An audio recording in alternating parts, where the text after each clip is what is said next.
Gising na, Clarice. Gisingin mo muna ang sarili mo.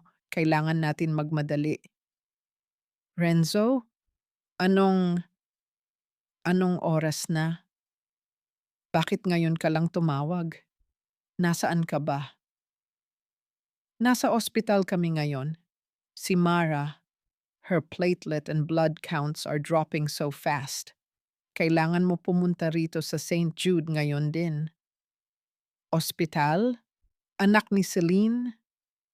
Renzo, gabi-gabi akong naghihintay sa iyo sa malamig na hapagkainan, tapos tatawag ka sa akin ng 3:00 ng madaling araw para lang sa anak ng ibang babae?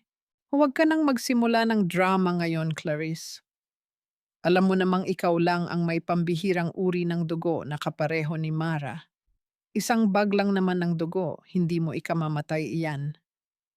Isipin mo na lang ang utang na loob natin sa pamilya ni Celine, kung bakit narito ako sa kinalalagyan ko ngayon. Gawin mo ito para sa akin, please. Nanatiling tahimik ang kabilang linya. Ang bawat salitang binitawan ng kanyang asawa ay tila mga karayom na dahan-dahang bumaon sa kanyang pandinig. Pumuputol sa huling hibla ng pagtitimpi na matagal na niyang pinanghahawakan.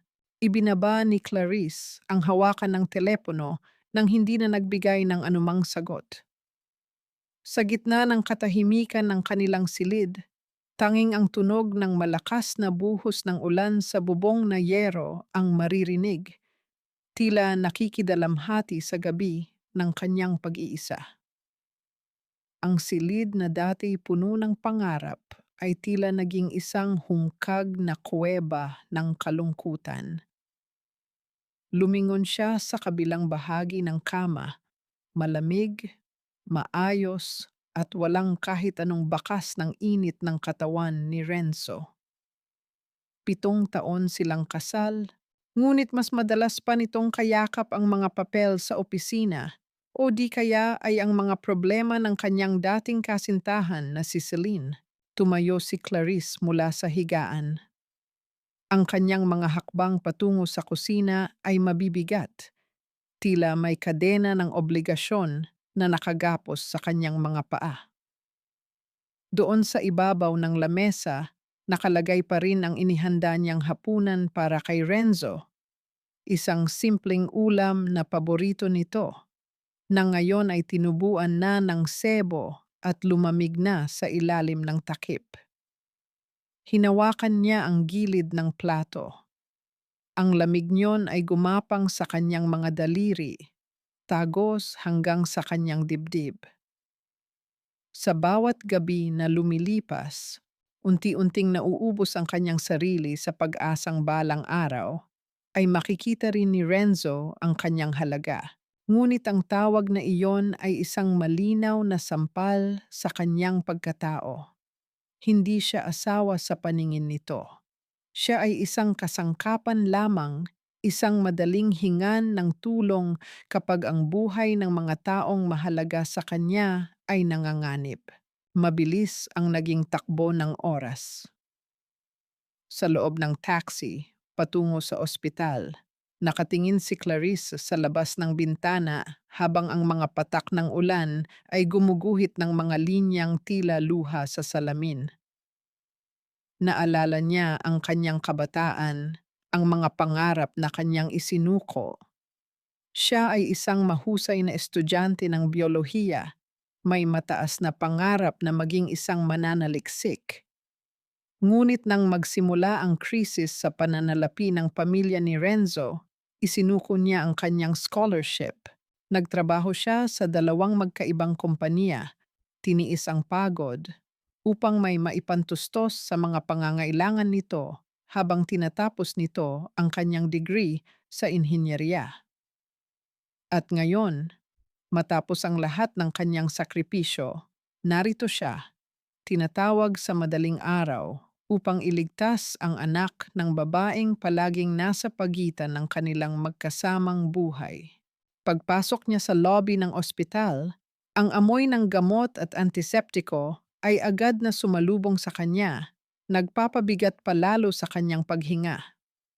Sa dulo ng pasilyo, sa tapat ng silid ng Pediatric Intensive Care Unit, nakita niya si Renzo, ngunit hindi ito nag-iisa.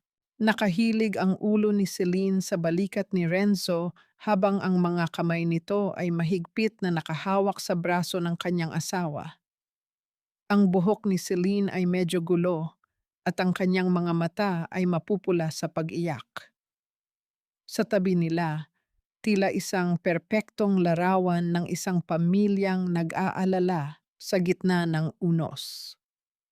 Ang eksenang iyon ay gumawa ng isang malalim na sugat sa puso ni Clarice. Ang balikat na dapat ay sandalan niya sa mga oras ng panghihina ay madaling ibinigay ng kanyang asawa sa iba ng walang pag-aalinlangan. Nang marinig ng dalawa ang tunog ng mga hakbang ni Clarice, agad na napaangat ang ulo ni Celine. Mabilis nitong pinunasan ang kanyang mga luha at lumapit kay Clarice na tila isang maamong tupa. "Clarice, salamat ng marami at pumunta ka." Bulong ni Celine. Ang boses nito ay nanginginig ngunit may bahid ng tamis na alam ni Clarice na hindi totoo. "Sobrang nahihiya ako sa iyo pero wala na talaga akong ibang matakbuhan. Si Renzo lang ang tanging nakakaalam kung paano ako tutulungan sa mga ganitong oras." Tumingin si Clarice sa kanyang asawa. Walang bakas ng pasasalamat sa mga mata ni Renzo, tanging pagmamadali at pag-aalala para sa bata ang nakasulat sa kanyang mukha. "Mabuti naman at dumating ka na," seryosong sabi ni Renzo habang inaayos ang kanyang jacket. "Nakausap ko na ang doktor. Hinihintay ka na nila sa laboratorio para sa screening at extraction. Bilisan mo na, Clarice, baka hindi na kayanin ng bata." "Renzo, hindi mo man lang ba tatanungin kung kumain na ako? Kung okay lang ba ako pagkatapos kong mag-commute sa gitna ng bagyo?" Ang boses ni Clarice ay mahina, ngunit bawat salita ay may bigat ng 7 taong pananahimik. Kumunot ang noo ni Renzo, tila naiinis sa narinig. "Clarice, hindi ito ang tamang oras para magselos o mag-inarte. Bata ang nakataya rito. Celine's family did so much for me before. Utang natin sa kanila ang lahat ng ito. Isang bag ng dugo lang. Bakit ba pinalalaki mo ang bagay na ito?" Isang mapait na ngiti ang sumilay sa mga labi ni Clarice. "Utang natin. Palaging iyon ang katwiran nito. Ang utang na loob na kailanman ay hindi matatapos, ang tanikalang ginagamit ni Renzo para itali siya sa isang sulok habang ibinibigay nito ang kanyang buong pansin sa iba." "Sige," bulong ni Clarice. Tumingin siya ng diretso sa mga mata ng kanyang asawa, isang tingin na walang kahit anong emosyon, malamig at walang buhay. "Ibibigay ko ang dugo ko. Pero tandaan mo ito, Renzo. Pagkatapos ng gabing ito, wala na akong utang sa iyo. At wala ka na ring makukuha sa akin." Hindi na naghintay ng sagot si Clarice. Tinalikuran niya ang dalawa at naglakad patungo sa silid kung saan isinasagawa ang pagkuha ng dugo. Habang nakahiga siya sa malamig na kama ng ospital, pinanood niya ang nurse na naghahanap ng ugat sa kanyang braso. Ang malamig na alkohol na ipinunas sa kanyang balat ay nagpatindig ng kanyang balahibo. Nang pumasok ang makapal na karayom sa kanyang balat, hindi siya dumaing. Ang pisikal na sakit ay walang-wala kumpara sa unti-unting pagkaubos ng kanyang kaluluwa. Tinitigan niya ang plastic na bag na dahan-dahang napupuno ng kulay pulang likido, ang kanyang sariling buhay, ang kanyang sariling lakas na ibinibigay niya sa pamilya ng babaeng nagnakaw ng kanyang asawa. Sa bawat patak ng dugo na lumalabas sa kanyang katawan, naramdaman ni Clarice ang unti-unting pagkawala ng kanyang pagmamahal kay Renzo. Ang 7 taon ng pagtitiis, ng pagpapakamartir, ay sumasama sa bawat patak na umaagos sa tubo. Matapos ang proseso, nakaramdam ng matinding hilo si Clarice. Pinayuhan siya ng nurse na magpahinga muna at uminom ng juice, ngunit ang kanyang kalooban ay hindi makatagal sa loob ng silid na iyon. Nais na niyang umalis. Nais na niyang takasan ang amoy ng ospital at ang presensya ng mga taong sumisira sa kanyang buhay. Tumayo siya kahit medyo nanginginig ang kanyang mga tuhod. Habang naglalakad siya pabalik sa pasilyo upang kunin ang kanyang bag, napansin niyang medyo madilim ang bahagi malapit sa silid ni Mara. Nakabukas ng kaunti ang pinto ng opisina ng attending physician. May narinig siyang pabulong na pag-uusap sa loob. Ang boses ay pamilyar, kay Renzo. Sumilip si Clarice sa maliit na siwang ng pinto. Doon, nakita niya si Renzo na may hawak na isang papel habang seryosong nakikipag-usap sa doktor. Sa ibabaw ng lamesa ay may nakalapag na isang opisyal na dokumento ng ospital, isang medical consent form para sa operasyon ng bata.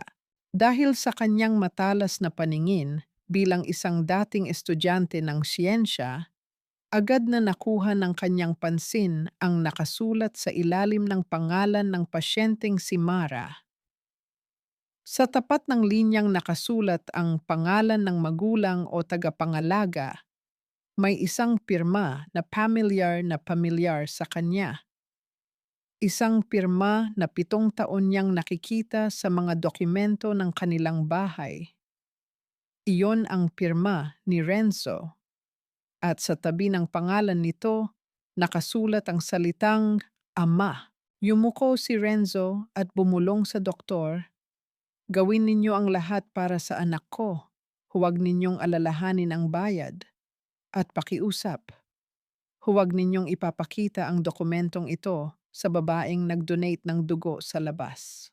Napaatras si Clarice. Ang kanyang likod ay sumandal sa malamig na pader ng pasilyo. Ang kanyang puso ay tila huminto sa pagtibok. Ang hanging pumapasok sa kanyang baga ay tila naging mga bubog na sumusugat sa kanyang dibdib. Ang bata, si Mara, ay hindi lang pala anak ni Celine sa ibang lalaki. Ito ay anak ng sarili niyang asawa. Ang bawat hakbang pabalik sa kanilang tahanan ay tila isang paglalakbay sa ilalim ng dagat ng kawalan ng pag-asa. Puno ng putik ang gilid ng kanyang simpleng sapatos, at ang lamig ng hangin ng umagang iyon ay pumasok sa kanyang mga buto. Ngunit wala nang mas lalamig pa sa katotohanang natuklasan niya sa madilim na pasilyo ng ospital. Ang pirma ni Renzo sa tabi ng salitang ama ay tila isang tatak na sumunog sa kanyang natitirang tiwala. Pagkabukas niya ng pinto ng kanilang bahay sa Pasig, sinalubong siya ng pamilyar na amoy ng bagong sangag na kanin at piniritong tuyo.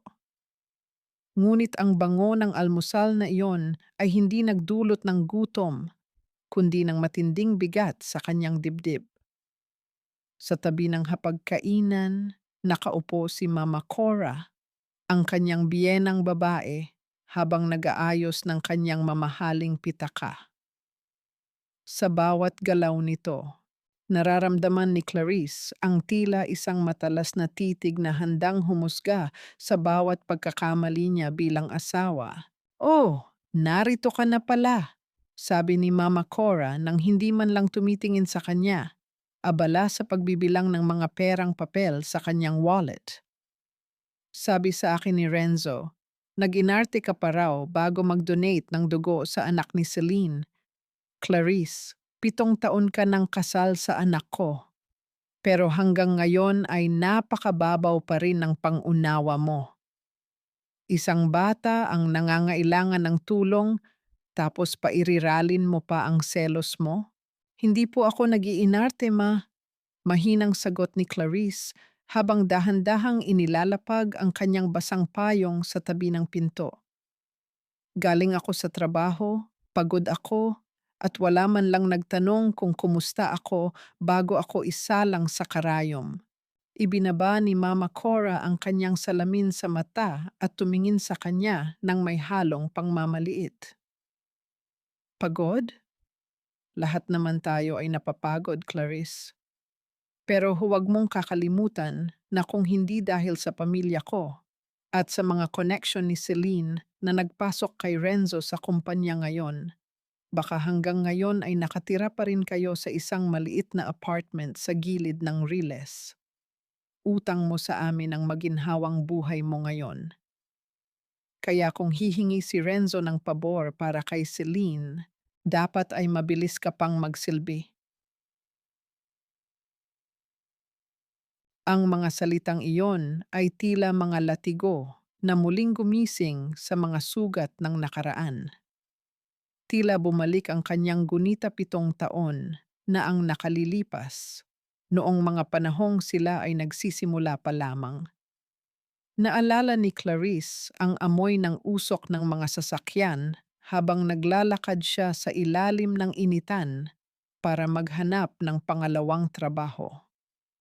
Isinuko niya ang kanyang pangarap sa unibersidad, ang kanyang hilig sa pananaliksik sa biolohiya upang matulungan si Renzo na makabili ng mga mamahaling libro at makabayad sa matrikula.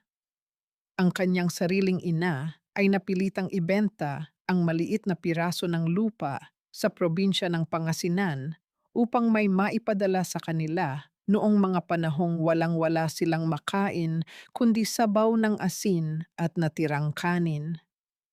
Ang lahat ng sakripisyong iyon ay itinuring lamang na isang karaniwang tungkulin ng pamilya ni Renzo, habang ang bawat maliit na tulong mula kay Celine ay ginawang isang gintong monumento ng utang na loob. Ma, ibinigay ko na ang dugo ko, malamig na sabi ni Clarice, habang nakatitig sa kanyang mga palad na nanginginig pa rin dahil sa gutom at pagod. At huwag niyo pong isusumbat sa akin ang buhay na mayroon kami ngayon. Dahil kung hindi ko ibinenta ang mga pangarap ko, walang Renzo na inhinyero ngayon. Huwag mo akong sasagutin ng ganyan, Clarice. Bahagyang tumaas ang boses ng matanda at ang kanyang mga daliri ay mariing itinuro sa kanya. Ang asawa, tungkulin niyang sumuporta sa kanyang lalaki. Iyan ang tamang pag-uugali ng isang mabuting asawang Pilipina. Hindi yung sumasabat ka sa bawat pagkakataon. Magpasalamat ka nga at si Celine pa ang nag-asikaso kay Renzo noong mga panahong abala ka sa pagtatrabaho sa gabi. Nabalik lamang ang diwa ni Clarice nang makarinig siya ng marahang pagbukas ng pinto sa labas. Pumasok si Renzo, mukhang pagod ngunit may bakas ng ginhawa sa kanyang mukha. Ni hindi niya tinapunan ng tingin si Clarice. Agad siyang lumapit sa kanyang ina at hinalikan ito sa pisngi bago kumuha ng isang basong tubig. "Kamusta ang bata sa ospital, anak?" Tanong ni Mama Cora. Ang boses nito ay biglang naging malambot at puno ng pag-aalaga. Napakalayo sa tono ng boses na ginamit nito kay Clarice kanina lamang. "Stable na si Mara, ma," sagot ni Renzo habang umiinom. "Salamat sa dugo na nakuha natin." Celine was so relieved. Umiyak pa nga siya kanina dahil sa sobrang pasasalamat. Hinarap ni Clarice ang kanyang asawa. "Renzo, kailangan nating mag-usap." "Hindi ngayon, Clarice. Pagod ako. Marami pa akong gagawin sa opisina mamaya." Sagot nito nang hindi man lang siya tinitingnan, habang abala sa pag-check ng kanyang email sa cellphone. "Ngayon, Renzo. Ngayong umaga na ito." Ang determination sa boses ni Clarice ay nagpatigil kay Renzo. Tumingin ito sa kanya ng may halong inis. "Ano ba yun? Kung tungkol na naman ito sa selos mo kay Celine, pakiusap lang, huwag ngayon. Wala akong enerhiya para sa mga walang kwentang away," sabi ni Renzo habang naglalakad patungo sa kanilang silid. Sumunod si Clarice sa loob ng kwarto at isinarado ang pinto. Saan galing ang perang pampagamot ni Mara? Ang sabi mo sa akin noong isang linggo. May krisis ang kumpanya nyo kaya kailangan nating magtipid. Bakit nakita ko sa online banking natin na nabawasan ng 500,000 piso ang joint savings account natin? Natigilan si Renzo. Saglit na nawala ang kanyang pagiging kalmado, ngunit mabilis din itong napalitan ng isang mapang-asar na ngiti. Pera ko rin naman yun, Clarice. Ako ang nagpapasok ng malaking bahagi ng sahod sa account na yan. At saka, ipinahiram ko lang muna kay Celine. Emergency yun. Buhay ng bata ang nakataya. Mas mahalaga ba sa iyo ang pera kaysa sa buhay ng anak ng tao? Joint account natin yun, Renzo. Pera yun na pinag-ipunan natin para sa pagpapagamot ni nanay sa probinsya. Paano mo nagawang kunin yon nang hindi man lang nagsasabi sa akin? Ang bawat salita ni Clarice ay may kasamang luhang hindi na niya napigilang umagos. Pahiram lang nga, hindi ba? Pagtatanggol ni Renzo habang nilalagpasan siya para kumuha ng tuwalya sa cabinet. Kung makapagsalita ka, parang nagnakaw ako. Magbabayad naman si Celine kapag naka-recover na ang negosyo niya. At saka, kung hindi dahil sa tatay ni Celine noon, baka nabaon na kami sa utang. Utang ko sa kanila ang career ko ngayon. Intindihin mo naman yun. Lumabas si Renzo ng silid upang maligo. Iniwan si Clarice na nakatayo sa gitna ng silid na tila isang estatwa ng kawalan ng pag-asa. Ang bawat sulok ng kwartong ito ay saksi sa kanyang mga pangarap na isa-isang namatay. Dahan-dahang lumapit si Clarice sa cabinet ni Renzo. Binuksan niya ang ibabang bahagi nito kung saan nakatago ang mga lumang gamit. Nakita niya ang isang lumang asul na polo shirt ni Renzo, ang damit na isuot nito noong araw na ipinasa nito ang board exam para sa mga inhinyero. Naalala niya kung paano niya pinaplansa ang damit na iyon nang may kasamang dasal at pag-asa na balang araw ay giginhawa rin ang kanilang buhay.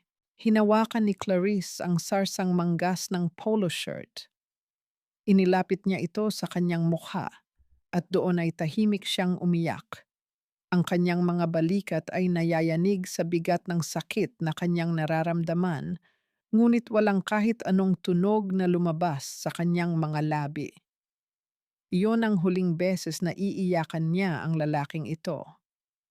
Ang bawat luha na pumatak sa lumang tela ay tila huling piraso ng kanyang pag-ibig na tuluyang natutuyo. Inilagay niya ang polo shirt sa kanyang sariling bag, kasama ang kanyang passport at mga lumang papel mula sa unibersidad. Sa gitna ng kanyang pag-aayos, ang biglaang pagtunog ng telepono sa ibabaw ng lamesa ay bumasag sa katahimikan ng silid. Kinuha ni Clarice ang telepono. Isang hindi kilalang numero ang nakasulat sa screen. Pagkasagot niya, isang boses ng isang hindi kilalang lalaki ang narinig niya sa kabilang linya. Mababa ang tono at puno ng babala. Clarice, kung gusto mo talagang malaman kung saan galing ang pera niyo ngayon at kung sino talaga ang may-ari ng bahay na tinitirhan niyo, huwag mong paniwalaan ang asawa mo. Magkita tayo bukas sa tapat ng lumang munisipyo. Kinabukasan, ang himpapawid sa Maynila ay puno ng alikabok at ingay. Ngunit sa puso ni Clarice, tanging ang boses ng estranghero ang nananatiling malinaw. Hindi siya nagpaalam kay Renzo. Sapat na ang nakita niya kagabi. Ang pagiging abala nito sa pag-aalaga kay Celine habang siya ay tahimik na nagluluto ng almusal na hindi naman kinain ng asawa. Pagdating sa harap ng lumang munisipyo, ramdam ni Clarice ang bawat titig ng mga taong dumadaan. Ang gusali ay luma, ang pintura ay bakbak na, tila isang saksi sa mga nakalimutang pangako. Sa isang sulok, nakatayo ang isang lalaking naka-Amerikana na medyo gusot na. Nang makita siya nito, bahagyang tumango ang lalaki. Salamat at dumating ka, Clarice. Panimula ng lalaki habang inaabot ang isang makapal na brown envelope. Ako ang dating accountant ng pamilya ni na Renzo bago sila nagdesisyong magpalit ng management. Alam ko ang bawat galaw ng perang dumadaloy sa accounts nila. Nanginginig ang mga daliri ni Clarice habang binubuksan ang sobre. Sa loob nito ay mga dokumentong naglalaman ng mga bank statements, land titles, at isang kasunduan na hindi niya inaasahan. Ang bahay na tinitirhan niyo ngayon, pagpapatuloy ng lalaki, ay hindi pagmamay-ari ni Renzo. Nakapangalan ito sa ina ni Celine. At ang perang ginagamit ni Renzo para sa negosyo niya, iyon ay perang galing sa pautang na gamit ang iyong sariling pangalan bilang garantor noong una pa lang kayong ikinasal. Hindi mo alam, hindi ba? Dahil ang lahat ng mail na dumarating sa bahay niyo ay kinukuha ni Mama Cora bago mo pa makita. Ang bawat salita ng accountant ay tila mga suntok sa sikmura ni Clarice. Sa isang saglit, gumuho ang buong pundasyon ng kanyang mundo. Ang lahat ng hirap, ang lahat ng pagsasakripisyo, ang lahat ng pagtitipid, ang lahat ng iyon ay hindi pala para sa kanilang kinabukasan, kundi isang paraan para pagtakpan ang mga pagkakamali at pag-aari ng ibang tao. Hindi siya umiyak. Sa halip, naramdaman ni Clarice ang isang uri ng katahimikan na hindi pa niya naranasan kailanman. Tila ang kanyang puso ay nabalot ng bakal. Salamat. Tanging nasabi niya sa lalaki bago tumalikod at naglakad palayo. Pag-uwi niya sa bahay, sinalubong siya ng isang eksenang mas masakit pa sa kanyang mga natuklasan. Sa kanilang sala, naroon si Celine, nakaupo sa paboritong sopa ni Clarice habang ang bata ay nagkakalat ng mga laruan sa sahig. Ang telebisyon ay nakabukas ng malakas at si Renzo ay nakaupo sa tabi ni Celine, hinahaplos ang buhok nito habang nagtatawanan silang dalawa. "Oh, Clarice, nandyan ka na pala," ani Renzo nang makita siya. "Huwag ka nang magalit." Pero inimbita ko si Celine na dito muna tumira habang inaayos ang kanilang bahay. Masyadong malayo ang hospital sa kanila at kailangan ni Mara ng air-conditioned na silid para sa kanyang recovery. Tumingin si Clarice sa buong paligid. Ang mga gamit na pinaghirapan niyang linisin, ang mga kurtinang siya mismo ang nagtahi, ang bawat sulok ng bahay na ito ay tila unti-unting kinakamkam ng ibang tao. Air-conditioned na silid? Tanong ni Clarice. Ang boses niya ay kalmado ngunit may talim na nagpatigil sa tawanan ng dalawa. Sa silid ko ba? Or sa silid na inihanda ko para sana sa atin? Pero naging taguan niyo ng mga sikreto? Tumayo si Celine. Ang mga mata nito ay nagbago mula sa pagiging masayahin tungo sa pagiging mapagkunwari. Clarice, huwag kang maging makitid ang isip. Para ito sa bata. Hindi ba't sabi mo, gusto mo ring maging ina balang araw? Hindi mo ba nararamdaman ang paghihirap namin? Lumapit si Clarice kay Celine. Hindi siya sumigaw, hindi siya nanggulo. Tinitigan niya lang ito sa mga mata hanggang sa maramdaman ni Celine ang matinding pagbabago sa aura ng babaeng dati ay napakabait at sunod-sunuran. Ang bata, simula ni Clarice, ay hindi mo kasalanan, Celine. Pero ang paggamit mo sa kanya para mangagaw ng buhay ng iba, iyan ang kasalanan mo. Hinarap niya si Renzo. Renzo, basahin mo ito. Inihagis niya ang mga dokumento mula sa accountant sa ibabaw ng mesa. Lahat ng utang, lahat ng kasinungalingan, lahat ng pagpapanggap, alam ko na. Nanlaki ang mga mata ni Renzo. Kinuha niya ang mga papel at sa isang tingin pa lang, namutla ang kanyang mukha. Clarice, pakinggan mo ako. Hindi iyan ang aking plano. Plano o hindi, nangyari na. Pagputol ni Clarice. Ngayong gabi, pipiliin ko ang sarili ko. At sa unang pagkakataon sa loob ng 7 taon, hindi na ako hihingi ng permiso mula sa iyo. Naglakad si Clarice patungo sa kanilang silid. Kinuha ang kanyang mga bag na inihanda na niya kagabi. Sa labas ng pintuan, narinig niya ang sigaw ni Mama Cora na dumating na pala at nagsisimulang magsalita ng masasakit na salita tungkol sa kanyang pagiging makasarili.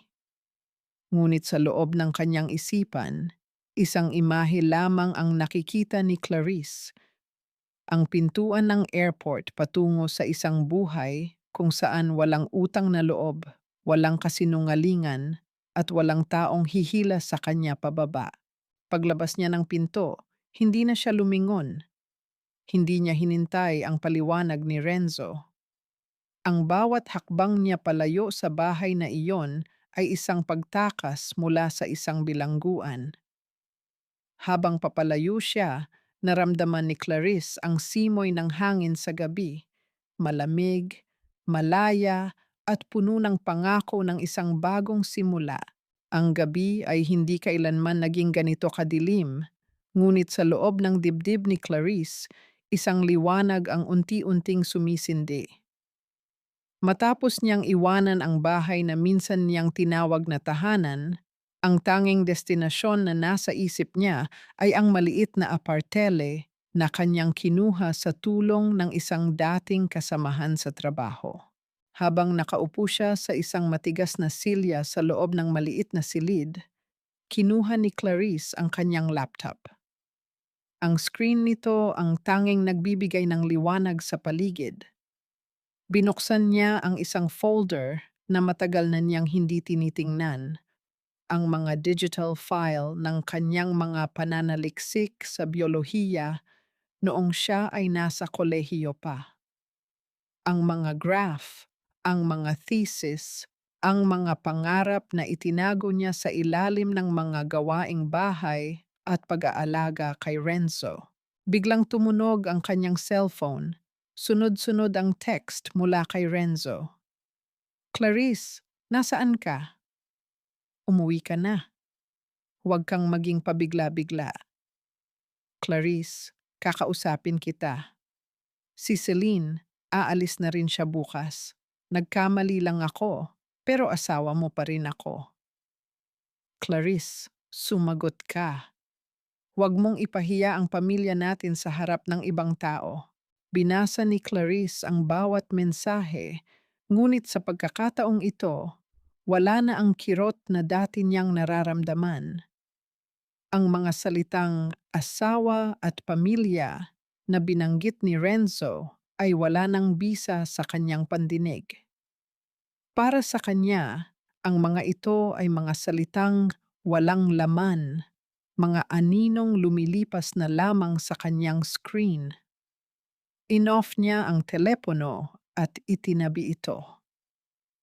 Sa sandaling iyon, ang katahimikan ng silid ay naging isang himig ng tagumpay. Kinaumagahan, maaga siyang pumunta sa opisina ng isang kilalang research foundation sa Maynila. Dala niya ang kanyang mga dokumento at ang kanyang matinding determinasyon. Clarice, matagal ka nang nawala sa industriya, ani Dr. Aris. Ang matandang lalaking dating professor niya na ngayon ay pinuno ng foundation. Pero ang mga papeles na dala mo, ang lalim ng iyong pag-aaral sa cell regeneration, bakit mo ito itinigil? Marami po akong kailangang unahin noon, Doc. Sagot ni Clarice, ang kanyang boses ay matatag. Pero ngayon, handa na akong tapusin ang nasimulan ko. Hindi ko na po hahayaan ang kahit sino na humadlang sa pangarap ko. May alok kaming scholarship sa Australia, sabi ni Dr. Aris habang tinitingnan ang mga dokumento ni Clarice. Kailangan ng isang researcher sa loob ng 1 taon. Pero kailangan mong umalis agad sa loob ng 2 linggo. Kaya mo ba? 2 linggo. Sa loob ng 2 linggong iyon, kailangan niyang ayusin ang lahat. Ang annulment, ang pagliligpit ng kanyang mga gamit, at ang pagputol sa lahat ng ugnayan kay Renzo. Hindi ito magiging madali, lalo na't alam niyang gagawin ng pamilya ni Renzo ang lahat para pigilan siya. Paglabas ni Clarissa sa gusali, sinalubong siya ng ingay ng mga sasakyan sa EDSA. Ngunit sa halip na mahilo sa polusyon at gulo, naramdaman niya ang hangin na humahaplos sa kanyang mukha. Sa isang kapehan malapit sa gusali, naghintay siya ng sundo. Hindi niya inasahan na makikita niya si Celine sa kabilang kanto, kasama ang isang babaeng tila kasabwat nito sa pagmamanipula ng mga dokumento ng bahay. Lumapit si Clarice sa kanila nang hindi napapansin. Sa distansyang sapat para marinig ang kanilang usapan, narinig niya ang boses ni Celine. Hayaan mo siya. Magsasawa rin yung si Clarice. Babalik din yun kay Renzo dahil wala naman siyang ibang mapupuntahan.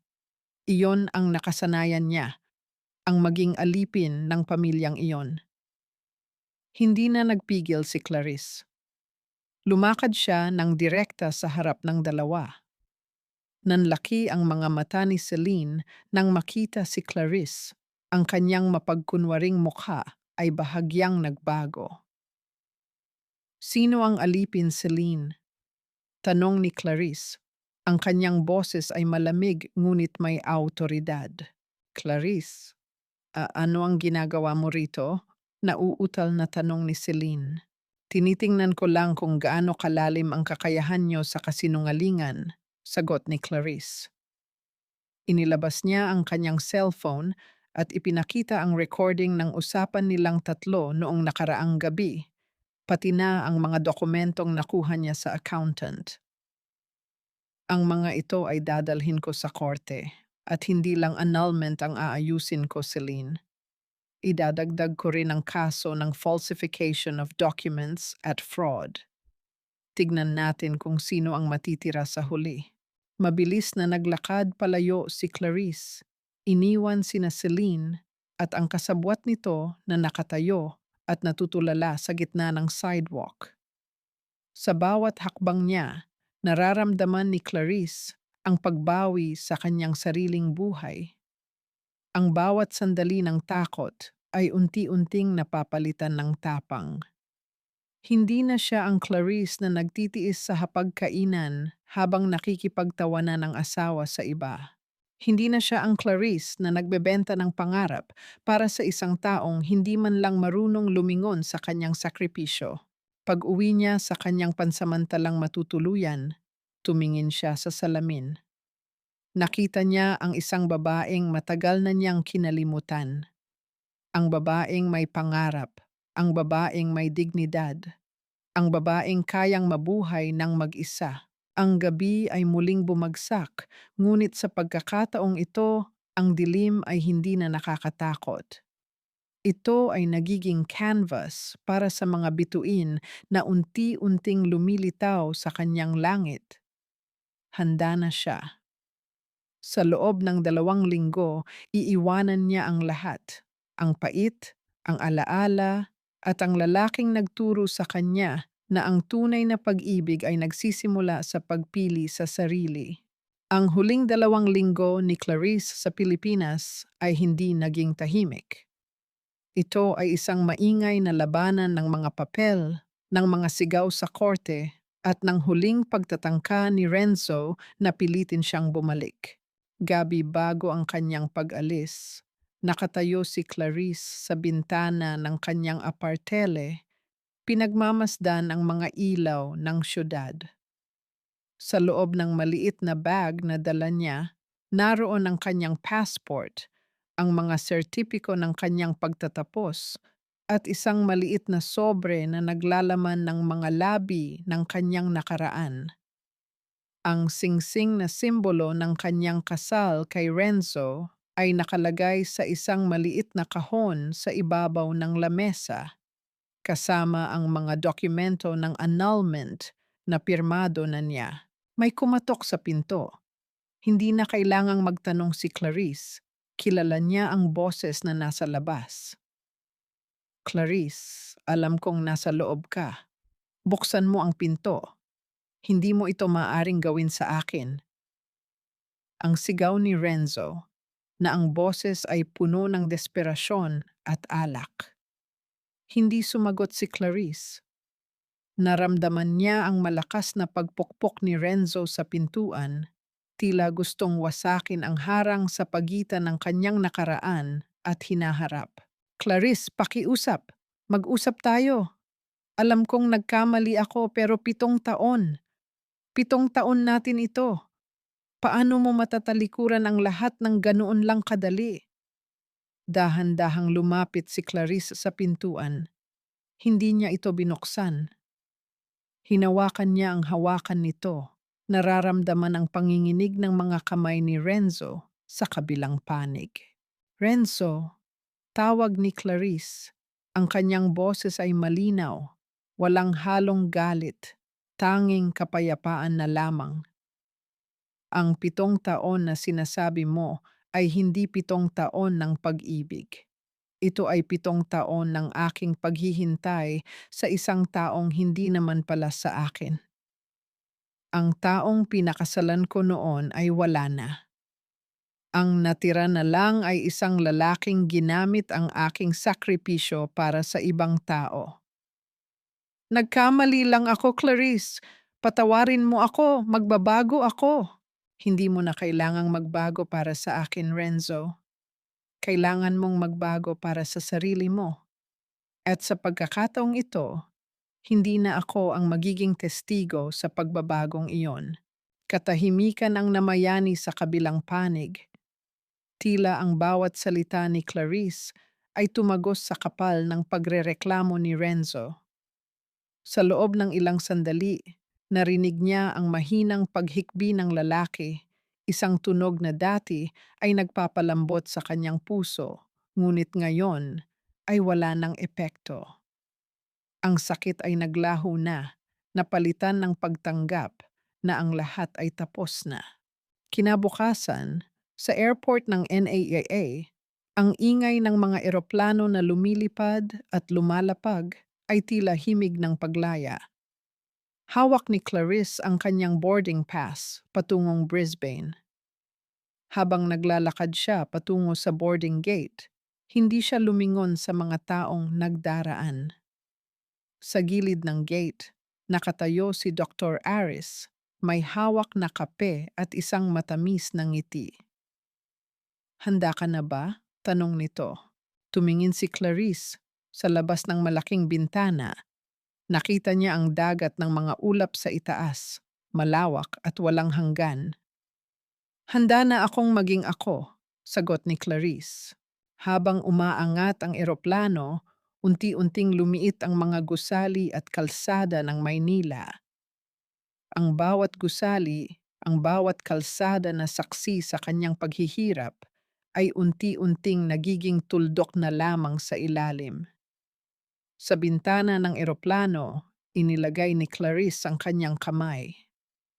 Nararamdaman niya ang mainit na sikat ng araw na tumatagos sa salamin, nagpapainit sa kanyang balat. Wala na ang pait. Wala na ang mga tanong na kung bakit niya ito naranasan. Ang natitira na lamang ay ang pananabik sa kung ano ang susunod na kabanata. Sa kabilang panig ng mundo, isang laboratorio, isang bagong buhay, at ang pagkakataong muling ipakilala ang sarili sa mundo ang naghihintay. Habang dahan-dahang pumikit ang kanyang mga mata para matulog, isang huling imahe ang pumasok sa isipan ni Clarice. Isang puting rosas na naiwan niya sa pintuan ng bahay na iyon. Ang rosas na iyon ay simbolo ng isang Clarice na namatay upang bigyang daan ang isang Clarice na magiging masaya, matatag, at malaya. Sa pagbukas ng kanyang mga mata, Ang langit ay malinaw na asul. Ang nakaraan ay naiwan na sa ibaba ng mga ulap. Ang hinaharap ay nasa kanyang mga kamay na. Isang taon ang lumipas sa Brisbane, Australia. Ang hangin dito ay mas presko, puno ng amoy ng mga puno ng eucalyptus at alat ng dagat. Para kay Clarice, ang bawat umaga ay hindi na nagsisimula sa pag-abang ng pag-uwi ng asawa, kundi sa tunog ng pagbukas ng kanyang mga bintana upang pasukin ng sikat ng araw ang kanyang maliit ngunit maayos na studio apartment. Sa loob ng Research Institute of Cell Biology, tinitigan ni Clarice ang microscope. Ang bawat selulang kanyang pinag-aaralan ay tila sumasayaw. Isang proseso ng pagbabagong anyo na siya mismo ang nakaranas. Mula sa pagiging durog at sugatan, unti-unti siyang bumuo ng bagong pagkatao. Clarice, you've been working too hard again, ani Dr. Aris habang inilalapag ang isang basong mainit na tsaa sa gilid ng kanyang mesa. Napangiti si Clarice. Sa loob ng isang taon, si Dr. Aris ang naging sandigan niya, hindi bilang isang tagapagligtas, kundi bilang isang kaibigang nagpaalala sa kanya na ang kanyang katalinuhan ay hindi lang isang instrumento para sa ibang tao, kundi isang regalo para sa kanyang sarili. Hindi ito trabaho para sa akin, Aris, sagot ni Clarice habang inaayos ang kanyang salamin. Ito ay pagbawi sa mga pangarap na minsan kong isinuko. Sa paglipas ng mga buwan, naging bukambibig na sa instituto ang pangalan ni Clarice. Ang kanyang pananaliksik tungkol sa tissue repair ay nakakuha ng atensyon ng mga international na eksperto. Ngunit sa likod ng kanyang tagumpay, may mga balita siyang natatanggap mula sa Pilipinas na hindi niya sinasadyang hanapin. Sa pamamagitan ng social media na dati niyang iniiwasan, nakita niya ang mga larawan mula sa mga dating kaibigan. Ang negosyo ni Renzo ay unti-unti nang bumabagsak. Ang mga proyektong dati niyang pinagpuyatan ay napabayaan. Si Celine, ayon sa bali-balita, ang anak na dati nilang ipinaglalaban ay lumabas sa resulta ng DNA test na hindi pala anak ni Renzo. Ang lahat ng sakripisyo ni Renzo para sa mag-ina ay naging isang malaking kasinungalingan na nagresulta sa paghihiwalay nila ni Mama Cora. Naramdaman ni Clarice ang isang matinding panghihinayang hindi para sa sarili, kundi para sa nasayang na oras ni Renzo sa paghabol sa mga bagay na hindi totoo. Isang hapon, habang naglalakad siya sa South Bank Parklands, nakatanggap siya ng isang email. Ito ay mula sa Manila International Science Conference. Inimbitahan siyang maging keynote speaker bilang isa sa mga pinakamahusay na researcher sa larangan ng biyolohiya sa rehiyon. Kinabahan siya. Ang pagbalik sa Maynila ay nangangahulugan ng pagharap sa kanyang nakaraan. Kailangan mo bang bumalik? Tanong ni Aris nang ipakita niya ang email. Tumingin si Clarice sa kanyang refleksyon sa salamin ng conference hall. Hindi na ang babaeng umiiyak sa banyo ng ospital ang nakikita niya. Ang babaeng nasa harap niya ay nakasuot ng blazer, may tiwala sa sarili, at ang mga mata ay puno ng liwanag. Kailangan kong bumalik, Aris, sagot ni Clarice. Hindi para sa kanila, kundi para patunayan sa sarili ko na ang babaeng iniwan ko sa Maynila ay hindi na umiiral. Habang nakasakay siya sa eroplano pabalik sa Pilipinas, hindi na siya nakaramdam ng kaba. Sa halip, isang matinding kapayapaan ang bumalot sa kanya. Hindi na siya ang babaeng naghihintay ng validation mula sa asawa. Siya na ang validation ng sarili niyang tagumpay. Paglapag ng eroplano sa NEA, ang mainit at maalinsangang hangin ng Maynila ay hindi na naging mabigat. Sa labas ng airport, maraming tao ang naghihintay. At sa hindi inaasahang pagkakataon, sa gitna ng maraming tao, nakita niya si Renzo. Mukhang matanda na ito. Ang kanyang mga balikat ay nakayuko. Ang kanyang mamahaling suit ay halatang luma na. Nakatayo siya sa labas ng arrival area. Hinihintay ang bawat pasaherong lumalabas. Nang magtama ang kanilang paningin, nanlaki ang mga mata ni Renzo. Hindi siya lumapit, hindi rin siya sumigaw. Tumingin lang si Renzo sa kanya, at sa sandaling iyon, nakita ni Clarice ang matinding pagsisisi sa mga mata ng lalaking minsan ay naging sentro ng kanyang mundo. Ngunit para kay Clarice, ang lalaking ito ay isa na lamang estranghero. Tinalikuran niya ang direksyon ni Renzo at sumakay sa sasakyang naghihintay sa kanya, patungo sa hotel kung saan nakahanda ang kanyang presentasyon. Ang nakaraan ay nasa likod na niya at wala na siyang balak na lumingon pa. Ang bawat hakbang ni Clarice sa loob ng convention center ay tila musika ng tagumpay. Ang mga spotlight ay nakatutok sa kanya. Ang mga bulong ng paghanga mula sa mga dumalo ay humahalimuyak sa hangin. Isang matinding pagbabago mula sa babaeng dati ay pilit itinatago sa anino ng kanyang asawa. Pagdating sa backstage, ramdam niya ang kaba, ngunit hindi ito kaba ng takot. Ito ay ang kaba ng isang taong handang ipakita sa mundo ang kanyang tunay na halaga. Ngunit bago pa man siya makapanhik sa entablado, isang pamilyar na anino ang humarang sa kanyang daan. Si Renzo. Nakatayo ito sa gilid ng curtain, hingal na hingal, tila tumakbo ng malayo. Ang kanyang mga mata ay puno ng pagod at isang emosyong hindi mapangalanan ni Clarice, pagsisisi o pagnanais na muling kumapit. Clarice, sandali lang, pakiusap. Pause na pakiusap ni Renzo. Tumigil si Clarice. Tumingin siya sa orasan sa pader. Pagkatapos ay muling hinarap ang lalaking dati niyang sinasamba. Renzo, ilang minuto na lang, tatawagin na ang pangalan ko. Hindi ito ang tamang lugar para sa mga hindi natin natapos na usapan. Alam ko, sagot ni Renzo, lumalapit ng kaunti. Ang kanyang mga kamay ay tila gustong abutin si Clarice, ngunit natatakot. Nakita kita sa airport. Hindi ako makapaniwala. Ikaw na ba talaga yan? Ang Clarice na kilala ko. Hindi kayang magsalita sa harap ng ganito karaming tao. Ang Clarice na kilala ko, laging nasa bahay lang. Isang mapait na ngiti ang sumilay sa mga labi ni Clarice. Iyon ang Clarice na nilikha mo, Renzo.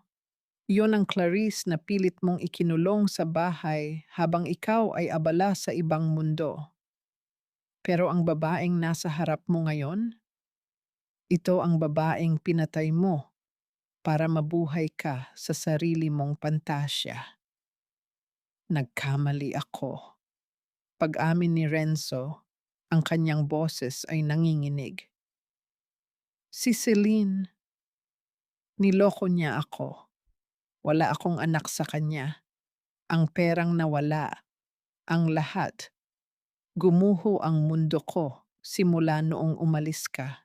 Renzo, putol ni Clarice, ang kanyang tinig ay malamig ngunit matatag. Ang pagbagsak mo ay hindi dahil sa pag-alis ko. Ang pagbagsak mo ay dahil sa pundasyong itinayo mo sa ibabaw ng kasinungalingan. Hindi mo ako nawala dahil umalis ako. Nawala mo ako dahil hindi mo ako pinahalagahan noong nandyan pa ako. Clarice, you're up next. Tawag ng isang stage manager. Hinarap ni Clarice ang entablado. Ngunit bago siya tuluyang umalis, tumingin siya kay Renzo sa huling pagkakataon. Huwag mo akong sundan. Huwag mo nang hanapin ang Clarice na dati mong kilala dahil ang babaeng iyon ay wala na. Kung talagang nagsisisi ka, simulan mo ang pagbabago para sa sarili mo, hindi para sa akin. Lumakad si Clarice patungo sa entablado. Ang liwanag ng spotlight ay tila isang mainit na yakap. Habang nakatayo siya sa podium at nagsisimulang magsalita, nakita niya si Renzo mula sa malayo, nakatayo sa dulo ng aisle, pinapanood siya ng may halong pagkamangha at matinding lungkot. Ang kanyang boses ay umaaling-aungaw sa buong bulwagan, matapang, matalino, at puno ng buhay. Sa bawat salitang binibigkas niya tungkol sa cell regeneration, ang kakayahan ng isang bagay na muling bumuo mula sa mga sugat nito. Alam ni Clarice na hindi lang siyensya ang kanyang ibinabahagi. Ibinabahagi niya ang kanyang sariling kwento. Sa kabilang bahagi ng aisle, nakita niya si Dr. Aris na nakangiti at tumatango. Ang pagkilalang ibinibigay ng mga tao sa kanyang paligid ay hindi galing sa pagiging asawa ni Renzo, kundi galing sa pagiging Clarice. Pagkatapos ng kanyang presentasyon, bumuhos ang palakpakan, ngunit hindi siya lumingon kay Renzo. Sa halip, naglakad siya palabas patungo sa exit, kung saan naghihintay ang isang bagong hinaharap. Habang papalabas siya, naramdaman niya ang isang kamay na humawak sa kanyang siko, si Dr. Aris. That was amazing, Clarice. Bulong nito habang inaalalayan siya palabas. Salamat, Aris, sagot ni Clarice. Sa labas ng gusali, sinalubong siya ng malamig na hangin ng gabi. Ngunit sa pagkakataong ito, hindi siya nilalamig. Hawak niya ang kanyang kapalaran, at sa unang pagkakataon sa loob ng maraming taon, alam niya kung sino siya at kung saan siya patungo. Habang ang sasakyan ay unti-unting lumalayo, nakita niya si Renzo na nakatayo pa rin sa pintuan ng convention center, isang anino ng nakaraan na unti-unting naglalaho sa dilim. Habang patuloy na bumabagsak ang karera at reputasyon ni Renzo, ang buhay ni Celine ay naging isang serye ng mga pagtatago at pagtakas. Sa isang maliit at magulong apartment sa labas ng lungsod, ramdam ni Celine ang bigat ng kanyang mga pagkakamali. Ang perang nakuha niya mula sa pagmamanipula kay Renzo ay unti-unti nang nauubos, at ang mga taong dati niyang pinagkakautangan ay unti-unti na ring naniningil. Sa kabilang banda, si Renzo ay nananatiling nakakulong sa kanyang sariling pagsisisi. Gabi-gabi, binabalikan niya ang mga alaala ng mga araw na si Clarice pa ang nag-aalaga sa kanya. Ang bahay na dati nilang tinitirhan ay nabenta na sa isang bangko. Ang lahat ng material na bagay na pinagpala niya ng higit sa kanyang asawa ay isa-isang nawala. Isang hapon, nakatanggap ng tawag si Renzo mula sa kanyang ina, si Mama Cora. Ang boses ng matanda ay hindi na ang boses na puno ng kapangyarihan at pagmamaliit na nakasanayan ni Clarice. Ito ay boses ng isang taong tuluyan nang gumuho ang mundo. Renzo, kailangan mong bumalik sa pangasinan, pag-iyak ng matanda sa telepono. Binenta ko na ang huling piraso ng lupa namin dahil sa mga utang mo. Wala na tayong babalikan dito sa Maynila. Ang lahat ng pinaghirapan natin ay nawala. Napaupo si Renzo sa sahig ng kanyang opisina. Ang tanging opisina na lang na natira sa kanya ay isang maliit na cubicle sa isang kumpanyang hindi niya pagmamay-ari. Naisip niya ang kanyang ama, ang ama ni Clarice na pumanaw habang hindi na ibigay ni Renzo ang tulong na dapat ay para sa kanya. Ang katotohanang iyon ay tila isang sumpa na hindi niya matakasan. Nang gabing iyon, hindi mapakali si Renzo. Nagpasya siyang pumunta sa puntod ng ama ni Clarice. Sa gitna ng katahimikan ng sementeryo, habang ang ulan ay unti-unting pumapatak, nakita niya si Clarice. Hindi siya mag-isa, kasama niya si Dr. Aris. Nakita ni Clarice si Renzo mula sa malayo. Hindi siya natakot. Sa halip, hinayaan niya ang lalaki na lumapit. Nang tumigil si Renzo sa harap nila, ang lalaki ay tumingin sa puntod ng ama ni Clarice at lumuhod. Clarice, alam ko, huli na ang lahat. Ani Renzo, ang boses ay basag at puno ng paghihinagpis. Nalaman ko ang tungkol sa pera para sa pagpapagamot ni tatay. Hindi ko akalain na aabot sa punto na magiging ganito ang lahat. Patawad. Tumitig si Clarice sa lalaking dati niyang minahal ng higit sa kanyang sarili. Ang Renzo na nasa harap niya ngayon ay hindi na ang mapagmataas na inhinyero. Ito ay isang taong basag, isang taong nawalan ng lahat dahil sa maling pagpili at kasakiman. Ang kapatawaran, Renzo, ay hindi para sa iyo, malinaw na sabi ni Clarice, habang ang ulan ay dumadaloy sa kanyang mga balikat. Ang kapatawaran ay para sa akin, para hindi ko nabitbitin ang galit na ito habang buhay. Pero ang pagtitiwala, iyon ay hindi na kailanman maibabalik. Ano ang gagawin mo? Tanong ni Renzo, umaasang may kahit katiting na pag-asa. Magpapatuloy ako, sagot ni Clarice. At sana, sa pag-alis mo rito, matutunan mo ring magpatuloy. Huwag mo nang hanapin ang nakaraan dahil wala ka nang makikita roon. Tumalikod si Clarice at naglakad palayo kasama si Dr. Aris. Hindi na siya lumingon. Sa likod niya, narinig niya ang malakas na pag-iyak ni Renzo sa harap ng puntod. Isang pag-iyak na tila hudyat ng pagtatapos ng isang masakit na yugto. Habang naglalakad sila patungo sa sasakyan, humawak si Dr. Aris sa kamay ni Clarice. Ayos ka lang ba? Tumingin si Clarice sa kalangitan. Ang ulan ay unti-unti nang tumitigil at ang mga ulap ay nagsisimula ng humawi, nagbibigay daan sa liwanag ng buwan. Ayos na ako, Aris. Sa unang pagkakataon, wala na akong bigat na dinadala. Sa sandaling iyon, alam ni Clarice na ang karma ay hindi lamang tungkol sa parusa para sa mga taong nagkasala. Ito ay tungkol din sa pagpapalaya sa mga taong naging biktima. At sa paglaya niya, natagpuan niya ang tunay na kapayapaan na kailanman ay hindi maibibigay ng kahit sinong lalaki. Clarice, mag-usap naman tayo ng maayos. Isang pagkakataon lang. Handa akong iwanan ang lahat. Sumama lang ako sa iyo sa Australia. Hindi na mababago ng bukas ang lahat ng dumi ng kahapon, Renzo. At wala ka nang babalikan sa akin. Pero asawa mo pa rin ako sa mata ng Diyos, Clarice. Hindi mo ba naaalala ang mga pangako natin sa harap ng altar? Ang 7 taon na magkasama nating binuo?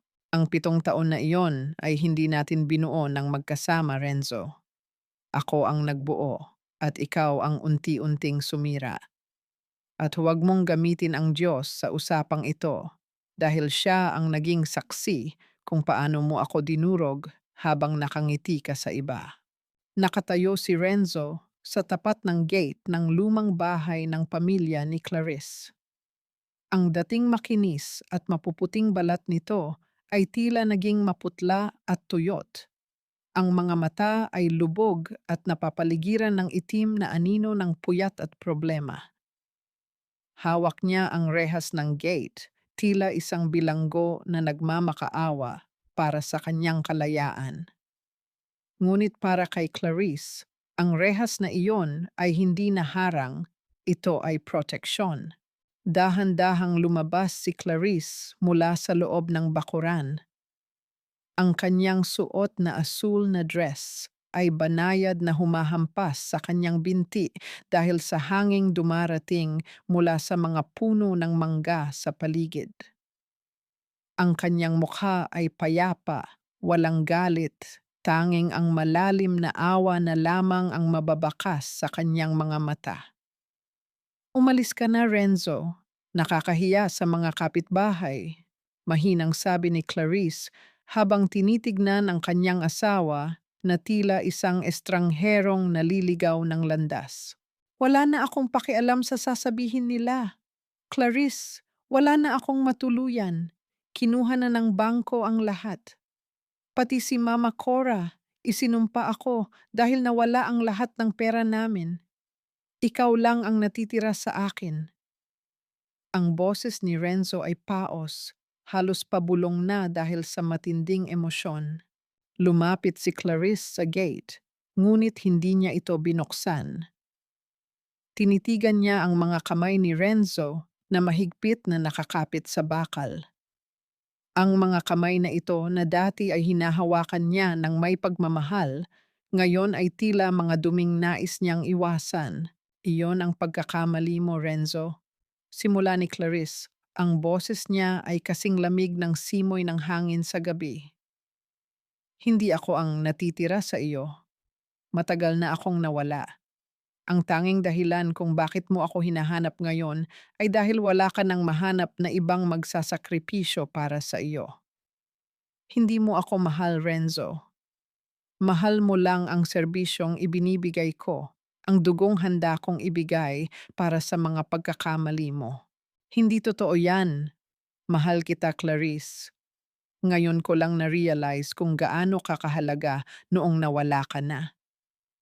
Na-realize mo ang halaga ko dahil wala nang naglalaban ng damit mo? Wala nang nagluluto ng paborito mong ulam? Wala nang nagtatanggol sa iyo kapag napapagalitan ka ng nanay mo? Renzo, hindi iyan pag-ibig.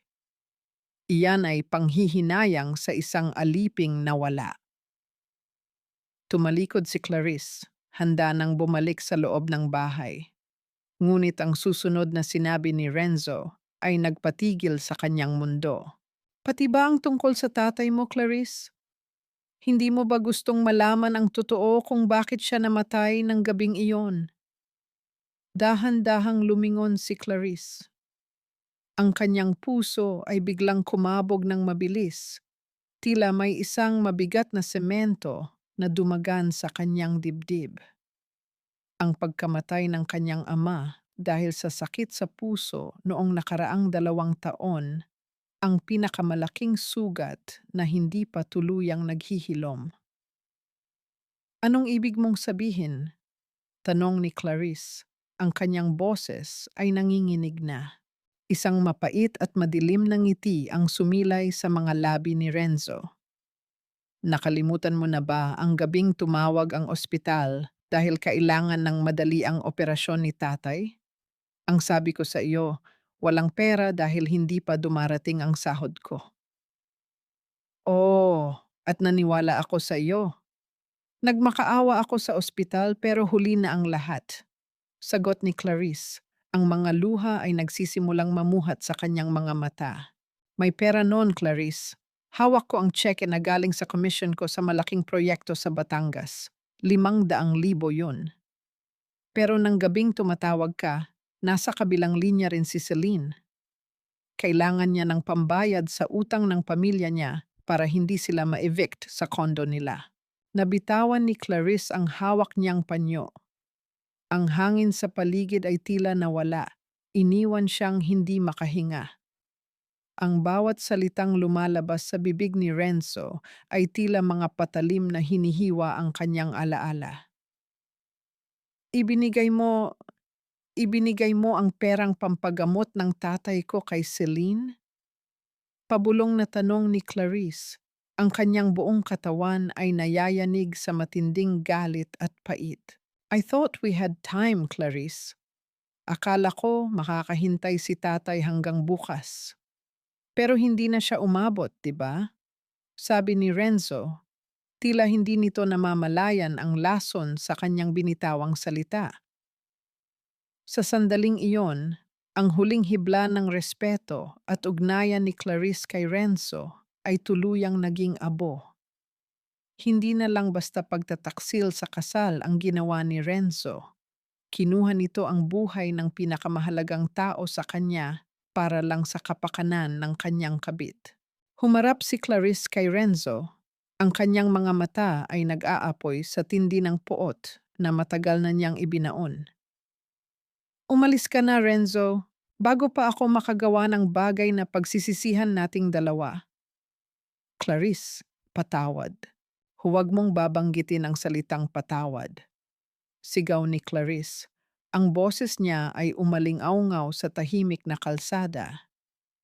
Dahil ang perang iyon ay hindi lang pera, buhay ng tatay ko ang kinuha mo. At sisiguraduhin ko, Renzo, sisiguraduhin ko na sa bawat gabi ng buhay mo, mararamdaman mo ang bawat patak ng pagsisisi hanggang sa wala na ring matira sa iyo. Clarice, parang awa mo na.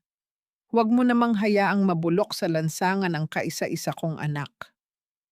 Ang anak niyo po ang pumili ng lansangan, Mama Cora. Matagal na siyang umalis sa tahanang sinira niya mismo. Pero asawa ka, may sinumpaan kayo. Hindi ba itinuro sa iyo ng mga magulang mo ang pagpapatawad? Clarice, naghihirap na kami. Wala na kaming makain, wala na kaming matirhan. Utang na loob, tulungan mo si Renzo. Huwag niyo pong gagamitin ang salitang utang na loob sa akin. Dahil kung may utang man, iyon ay ang buhay ng tatay ko na ninakaw ng anak niyo. Napatigil si Mama Cora sa gitna ng bakuran. Ang matandang babae na dati ay laging nakasuot ng mamahaling alahas at tila reyna kung mag-utos ay mukhang lanta na ngayon. Ang kanyang damit ay gusot at ang kanyang mga mata ay puno ng pait, ngunit nananatili pa rin ang bakas ng kanyang pagiging mapagmataas.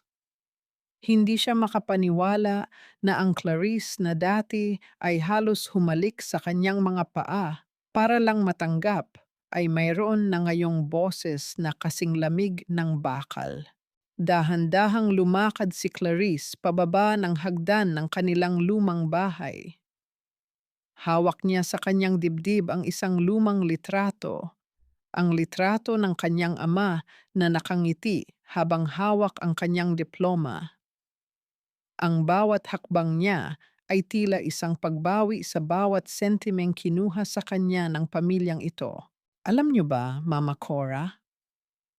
Simula ni Clarice, ang boses niya ay mahinahon, ngunit bawat salita ay tumatama sa konsensya ng matanda. Noong mga panahong nagtatrabaho ako hanggang madaling araw para lang may maipadala sa inyo, ang akala ko ay nakakatulong ako sa pamilya.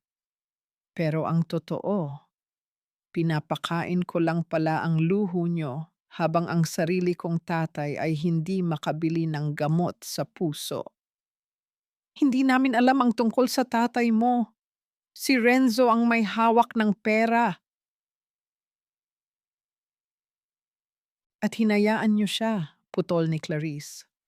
Hinayaan niyo siyang maging makasarili dahil palagi niyo siyang kinakampihan kahit mali na. Noong gabing kailangan ng tatay ko ng operasyon, tumawag ako sa inyo, di ba? Sabi niyo, huwag kang istorbo, Clarice. May sakit din ang ulo ni Renzo. Ang sakit ng ulo ng anak niyo, mas mahalaga kaysa sa buhay ng tatay ko? Napaatras si Mama Cora, ang kanyang mga labi ay nanginginig. Sinubukan niyang maghanap ng idadahilan, ngunit ang katotohanan ay tila isang pader na humaharang sa kanyang mga kasinungalingan. Ngayon, sasabihin niyo sa akin ang tungkol sa utang na loob? Pagpapatuloy ni Clarice habang tinititigan ng diretso sa mata ang matanda. Ang lahat ng sakripisyo ko sa loob ng 7 taon, ang scholarship na isinuko ko, ang dugong ibinigay ko sa anak ng kabit niya. Sapat na iyon para bayaran ang kahit anong utang na iniisip nyo. Wala na akong utang sa inyo. Kayo ang may utang sa akin. Isang buhay na kailanman ay hindi nyo na maibabalik. Clarice, kahit konti lang. Pambayad lang sa utang ni Renzo sa mga tao sa labas. Pinagbabantaan na ang buhay niya. Muling pagsamo ng matanda habang pilit na humahawak sa braso ni Clarice. Mabilis na binawi ni Clarice ang kanyang braso. Ang pagkadiri sa kanyang mukha ay hindi na maitatago. Kung kailangan niyang pagbayaran ang mga maling desisyon niya, hayaan niyo siya. Iyan ang tinatawag na hustisya.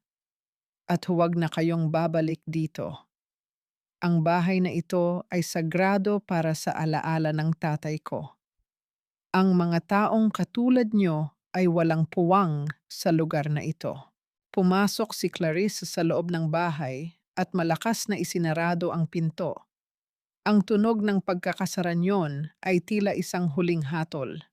Sa likod ng pinto, sumandal siya at dahan-dahang napaupo sa sahig.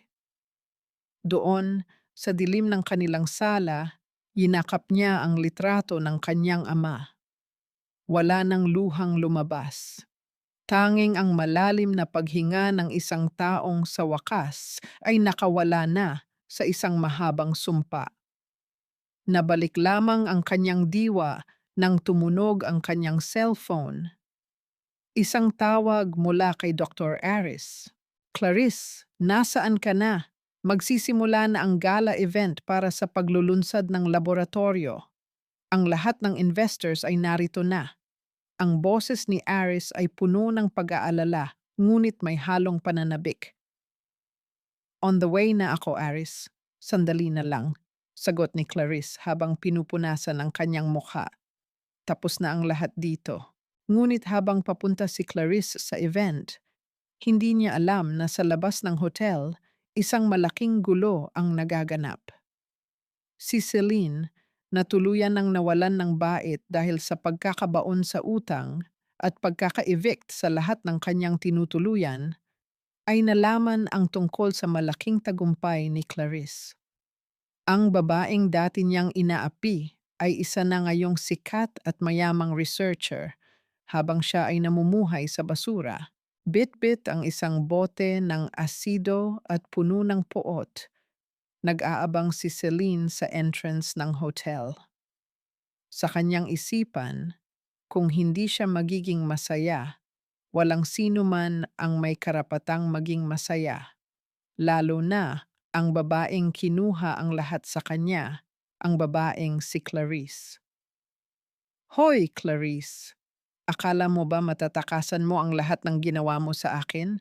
Ang boses ni Celine ay pumunit sa katahimikan ng gabi sa harap ng marangyang hotel. Ang kanyang tinig ay hindi na ang malambing at mapagkunwaring tono na ginagamit niya noon para makuha ang loob ni Renzo. Ito ay boses ng isang babaeng galing sa impyerno, puno ng puot, desperasyon, at baliw na selos.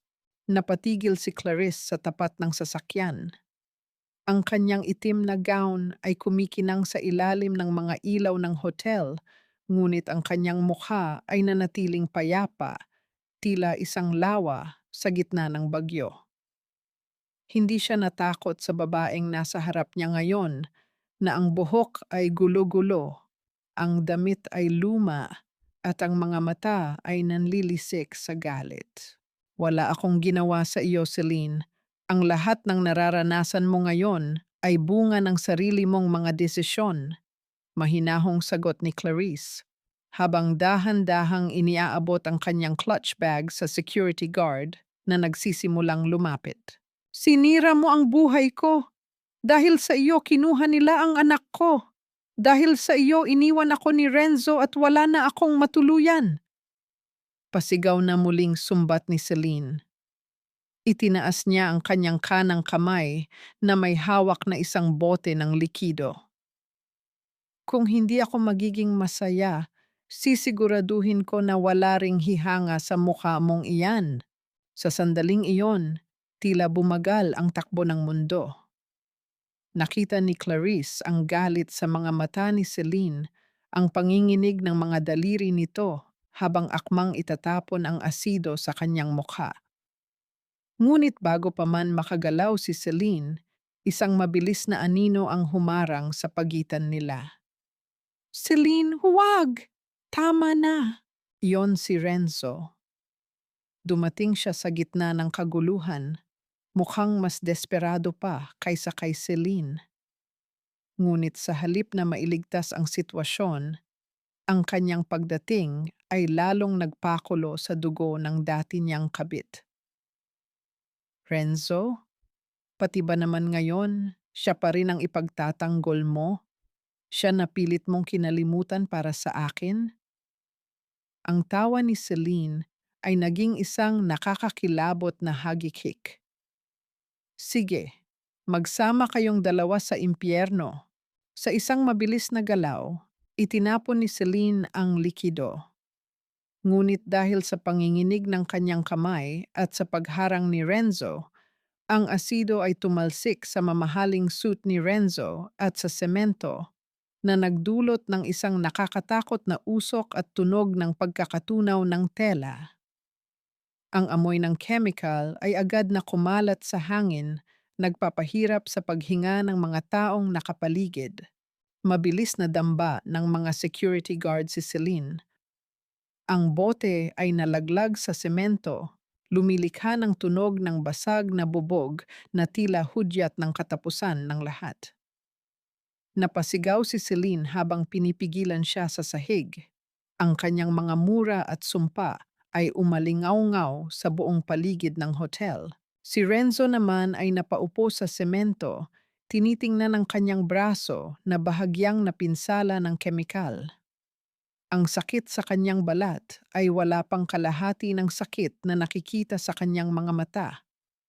Ang kahihiyan na mapahiya sa harap ng maraming investors, media, at higit sa lahat, sa harap ng babaeng dati niyang minahal at sinira.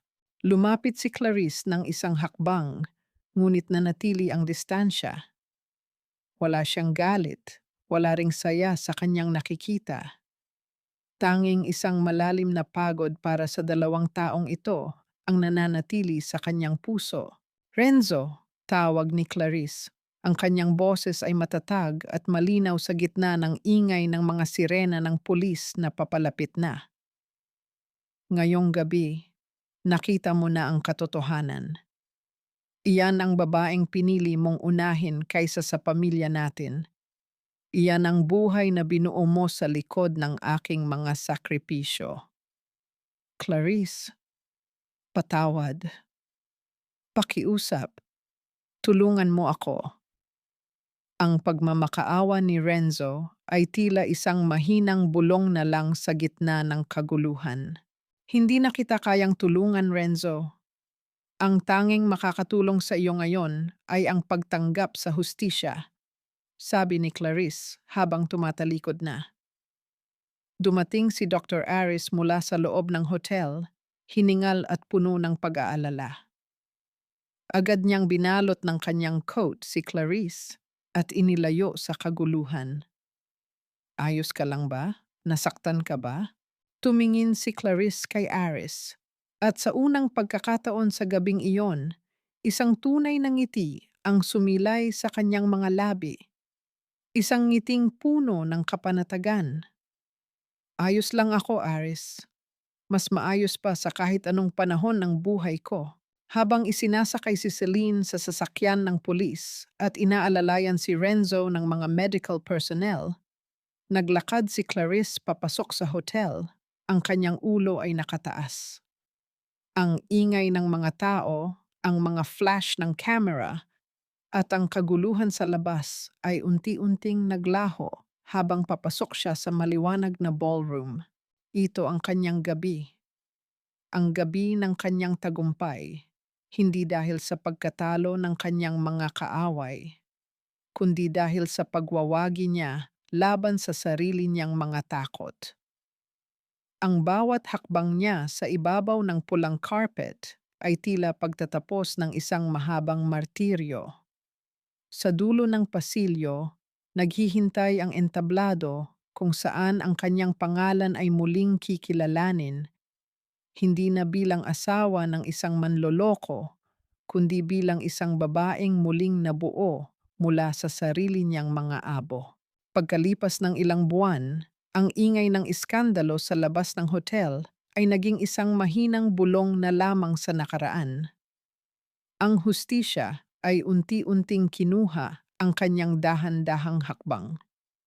Si Celine ay nahaharap sa mahabang panahon sa loob ng kulungan dahil sa tangkang pananakit at mga kaso ng panloloko. Si Renzo naman, bagamat nakaligtas sa pinsala ng asido, ay tuluyan ng nawalan ng lisensya bilang inhinyero at namumuhay ngayon sa isang maliit na paupahan sa probinsya kasama ang kanyang inang si Mama Cora na wala ng ibang ginawa kundi ang magsisi sa bawat pagkakataong pinalampas nila. Para kay Clarice, ang umagang ito ay kakaiba. Nakatayo siya sa tapat ng puntod ng kanyang ama sa isang payapang sementeryo sa Pangasinan. Ang sikat ng araw ay banayad na tumatama sa maputing marmol at ang amoy ng mga sariwang bulaklak na kanyang dala ay humahalimuyak sa hangin. Tay, tapos na po. Pabulong na panimula ni Clarice habang hinahaplos ang nakaukit na pangalan ng kanyang ama. Nakuha na natin ang hustisya. Hindi na po masasayang ang bawat sakripisyong ginawa niyo para sa akin. Ang perang kinuha nila, naibalik ko na sa pamamagitan ng laboratorio na ipinangalan ko sa inyo. Naramdaman ni Clarice ang isang malakas na ihip ng hangin, tila isang mainit na yakap mula sa kabilang buhay. Wala na ang bigat sa kanyang dibdib. Ang galit na dati ay tila isang apoy na sumusunog sa kanyang pagkatao ay naging isang banayad na liwanag na lamang ng karanasan. Hindi na siya biktima. Siya ay isang babaeng nagwagi laban sa mapait na tadhana. Sa labas ng sementeryo, naghihintay si Dr. Aris. Nakasandal ito sa sasakyan, pinapanood ang bawat paggalaw ni Clarice ng may matinding paghanga at respeto. Nang lumapit si Clarice, hindi agad nagsalita si Aris. Hinayaan niya ang katahimikan na maging tulay ng kanilang pagkakaunawaan. Handa ka na bang bumalik sa Australia? Tanong ni Aris habang binubuksan ang pinto ng sasakyan para sa kanya. Babalik ako, Aris. Pero sa pagkakataong ito, hindi na para tumakas. Sagot ni Clarice. Ang kanyang mga mata ay nagniningning sa pag-asa. Babalik ako dahil nandoon ang buhay na binuo ko para sa sarili ko. Bago sila tumuloy sa airport, dumaan sila sa dalampasigan. Ang tunog ng mga alon na humahampas sa pampang ay tila isang himig ng pagdiriwang. Habang naglalakad sila sa buhanginan, kinuha ni Aris ang isang maliit na kahon mula sa kanyang bulsa. Hindi ito ang tradisyonal na pagluhod na puno ng drama. Ito ay isang matapat na pag-alok ng pagsasama. Clarice, alam kong marami ka ng pinagdaanan at hindi ko hangad na maging tagapagligtas mo dahil napatunayan mo ng kaya mong iligtas ang sarili mo. Simula ni Aris, ang boses ay puno ng katapatan. Gusto ko lang maging kasama mo sa bawat paglalakbay na gagawin mo. Gusto kong maging saksi sa bawat tagumpay mo. Maaari bang maglakad tayo sa landas na ito ng magkahawak kamay? Tiningnan ni Clarice ang singsing, isang simpleng disenyo na may maliit na asul na bato, kasing linaw ng langit sa umagang iyon. Hindi niya naramdaman ang takot na naramdaman niya 7 taon na ang nakalilipas. Sa pagkakataong ito, alam niyang ang pag-ibig ay hindi pagsuko ng sarili, kundi pagbuo sa isa't isa. Oo, Aris, nakangiting sagot ni Clarice. Maglalakad tayo ng magkasama. Habang papalubog ang araw sa abot tanaw, nagkulay kahel at lila ang buong kalangitan. Ang anino ng 2 taong naglalakad sa dalampasigan ay unti-unting humahaba. Para kay Clarice, ang bawat sugat ng nakaraan ay naging mga pilat na nagpapatunay ng kanyang katatagan. Ang pag-ibig ni Renzo ay naging isang hawla, ngunit ang pag-ibig ni Aris ay naging isang malawak na karagatan kung saan malaya siyang makakalangoy. Habang nakasakay muli sa eroplano patungo sa kanyang bagong tahanan, tumingin si Clarice sa kanyang refleksyon sa bintana. Ang babaeng nakikita niya ay hindi na ang Clarice na nagdurugo para sa iba. Siya na ang Clarice na puno ng buhay, puno ng pangarap, at sa wakas, ganap ng malaya. Sa bawat tibok ng kanyang puso, tila may isang bulong na nagsasabing, lahat ng dumi ng kahapon ay nahugasan na ng ulan ng pag-asa. Ang bukas ay sa iyo na, Clarice. Ang sikat ng araw sa Brisbane ay tila isang mainit na kumot na bumabalot sa balat ni Clarice habang nakaupo siya sa balkonahe ng kanilang bagong tahanan. Hawak niya ang isang tasa ng kape. Ang amoy nito ay humahalo sa samyo ng mga bulaklak sa hardin. Sa kanyang kandungan, nakapatong ang isang journal na puno ng mga bagong pananaliksik at mga pangarap na isa-isa na niyang natutupad. Lumipas na ang 2 taon simula noong huling gabi sa Maynila. Ang mga sugat na dati ay tila hindi na maghihilom ay naging mga pilat na lamang, mga marka ng kanyang katapangan at muling pagsilang. Narinig ni Clarice ang tunog ng pagbukas ng pinto sa likuran niya. Hindi niya kailangang lumingon para malaman kung sino ito. Ang mabigat ngunit maingat na mga hakbang ni Aris ay sapat na para magbigay sa kanya ng kapanatagan. Naramdaman niya ang marahang pagdapo ng mga kamay ni Aris sa kanyang mga balikat, isang haplos na puno ng respeto at pagmamahal. You look so peaceful, Clarice. Bulong ni Aris. Ang boses nito ay parang isang himig na nagpapakalma sa kanyang puso. I am Aris. Sa wakas, pakiramdam ko ay buo na muli ako, sagot ni Clarice habang hinahawakan ang kamay ng lalaki. Mula sa malayo, nakatanggap siya ng balita tungkol kay Renzo. Ang dati niyang asawa ay namumuhay na ngayon sa katahimikan ng probinsya. Nagtatrabaho sa isang maliit na hardware store para matustusan ang pangangailangan nila ni Mama Cora.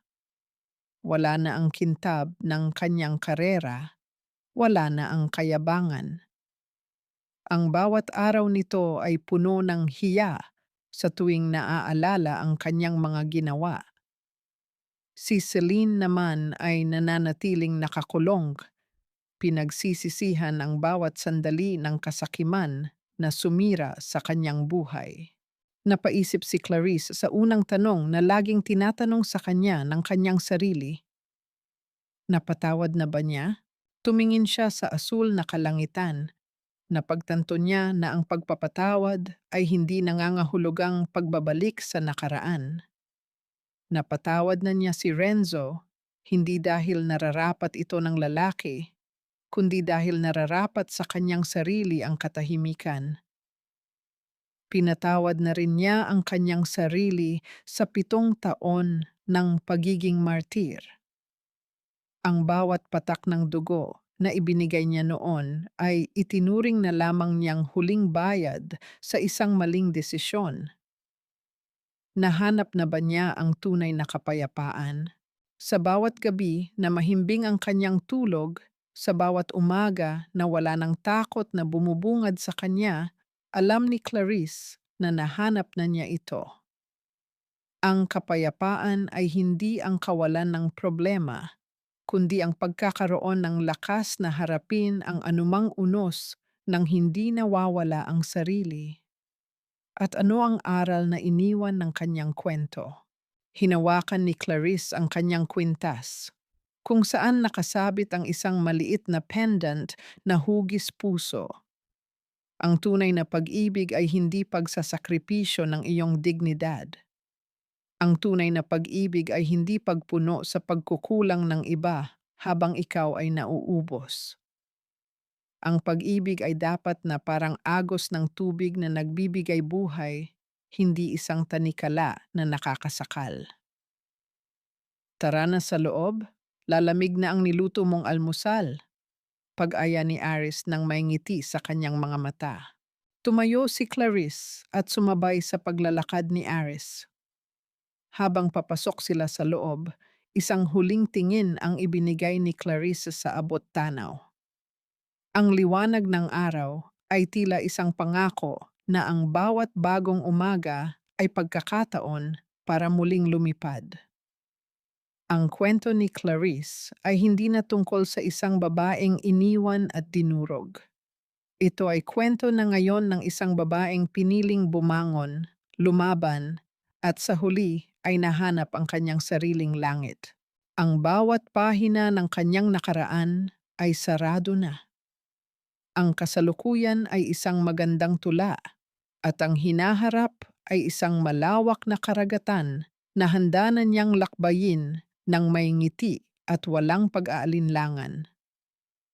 Nahanap na ni Clarice ang kanyang tunay na tahanan, hindi sa piling ng ibang tao, kundi sa loob ng kanyang sariling puso na punong-puno na ngayon ng pagmamahal at pagpapahalaga sa sarili.